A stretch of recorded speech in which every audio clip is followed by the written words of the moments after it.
Kaya tayo. Ito ang pagkain natin, oh. Kilawing isda. Tsaka Bicol Express na may shell na bigay sa tachiya. Wala natin ako. Kalawin. Ang dami. Suso sa tachiya.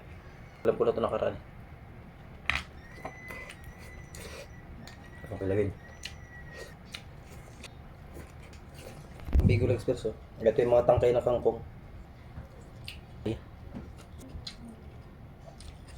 Sarap. Bicol Express.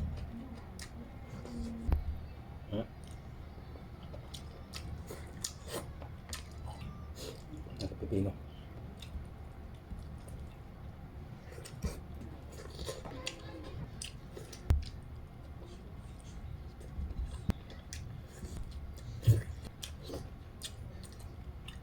Gusto pa sana magkanin. Kaso okay na. Ang gas.